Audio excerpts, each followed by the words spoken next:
Y abrimos en este punto de la mañana, como cada martes, nuestro espacio dedicado a la igualdad, y lo hacemos con un asunto que nos va a permitir hablar de mujeres que sufren varias discriminaciones a la vez. Como siempre, saludamos a la delegada de Igualdad de Radio y Televisión Canaria, Noemí Galván. Noemí, ¿qué tal? Muy buenos días. ¿Qué tal? Buenos días, Estíbaliz. Pues sí, estábamos pensando cómo abordar este asunto. Venimos además de un día 3 de diciembre en el que se conmemora el Día de las Personas con Discapacidad.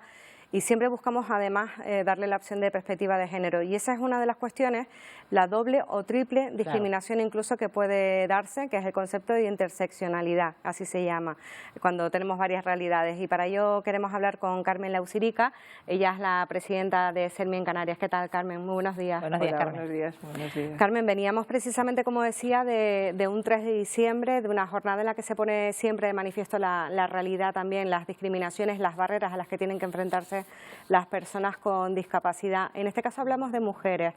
¿Hay dobles o triples barreras además en esos casos? Siempre, cuando hablamos de mujeres con discapacidad, siempre es la constante, ¿no? Decimos, en cualquiera de los aspectos de la vida de una persona, cualquiera, la discapacidad empieza a ser uno de los últimos peldaños, cuando vamos dirigiéndonos hacia dónde está la dificultad. Si ahí te sitúas en la discapacidad, la mujer siempre está un peldaño por debajo incluso de los hombres con discapacidad, por la misma evolución que tiene la sociedad en general. Entonces, en la discapacidad no es diferente. Las mujeres con discapacidad están claramente en un grupo muy complicado para poder vivir con derechos. Además, durante el 25 de noviembre se hacía público un manifiesto con reivindicaciones también desde SERMI. ¿Cuáles han sido las fundamentales? Las mujeres decían el 25 de noviembre fundamentalmente que lo que querían era, hay leyes que regulan el que no exista violencia contra la mujer. Lo que queremos es que la justicia sea accesible, que la justicia sea una realidad. No sirve de nada las leyes si luego no es sencillo aplicarlas. Por ejemplo, siempre me gusta tener la palabra accesibilidad en la boca por una razón.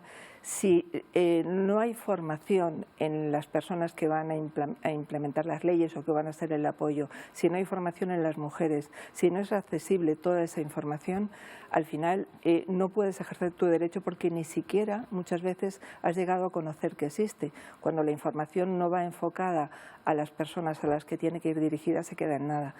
O sea, raramente vas a reivindicar algo que no sabes que está pasando, ¿no? ¿Y qué datos manejan, Carmen, en cuanto al impacto de la violencia de género en la mujer con discapacidad?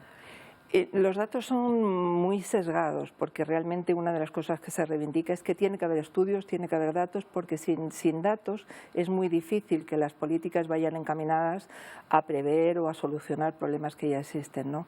El otro día comentaba la directora del ICE, ¿no?, que, por ejemplo, como dato significativo, en el año 2019, creo que era el dato, de 55 mujeres asesinadas, el 27% eran mujeres con discapacidad. Estamos hablando de una discapacidad anterior a la violencia, porque luego podemos hablar de la discapacidad sobrevenida. Que se genera después de la violencia. Claro, o sea, podemos hablar de eso, ¿no? Pero ella comentaba, y lo estábamos hablando, cuando el 9% de la población, como cifra estimada, son personas con discapacidad, de esas la mitad pueden ser mujeres.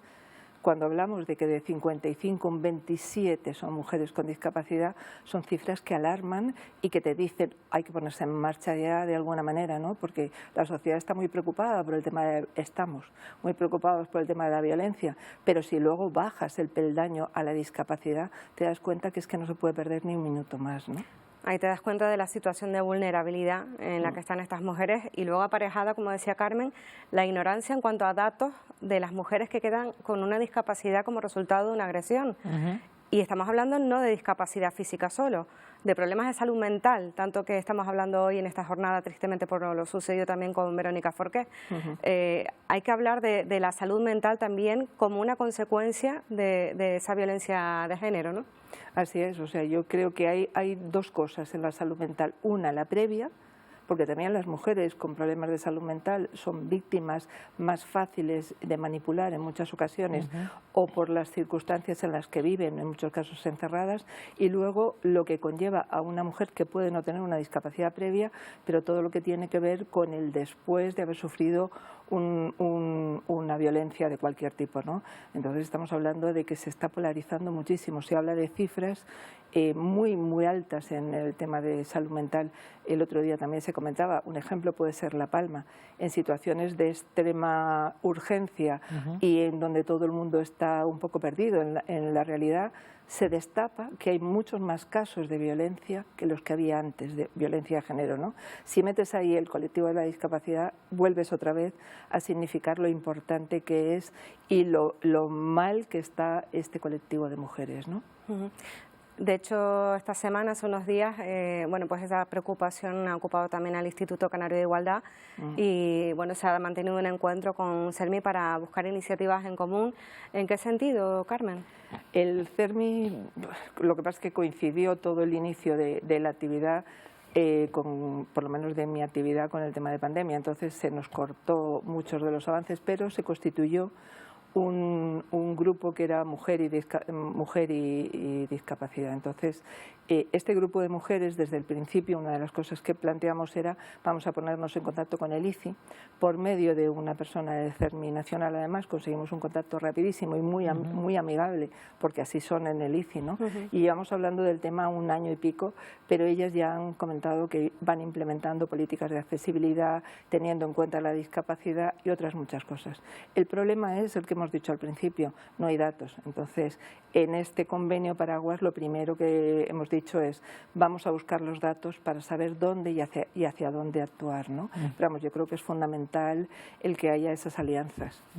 Bueno, y pensando en el futuro, esas niñas que nacen con discapacidad, que en el futuro serán mujeres, ¿cómo se trabaja en su educación, Carmen? Esa es otra de las facetas, o sea, la educación, por mucho que se hable de educación y de inclusión, la educación tiene mucho que aprender en lo que tiene que ver con el trato a las personas con discapacidad, no tanto por un proyecto que pueda haber educativo, sino por la formación de esos profesionales que están en el día a día de las personas con discapacidad. Las mujeres con discapacidad, niñas, tendrán que tener acceso al conocimiento para saber hacia dónde tiene que ir su vida y sobre todo a respetarse y a quererse, ¿no? Bueno, pues nos quedamos sin tiempo, Noemí, pero la verdad que ha sido un placer escuchar las sabias palabras de Carmen, ¿no? Hay muchas cuestiones que ignoramos y cuestiones tan relacionadas y que nos asustaría pensar, como el hecho de que solo hasta 2020 fue cuando se impidió que se produjeran esterilizaciones forzadas a mujeres con discapacidad. Vamos dando pasitos, pero muy lentamente. Pues será otro tema a abordar más adelante. Gracias, Noemí. Gracias, Carmen. Hasta la próxima ocasión. Gracias a ustedes.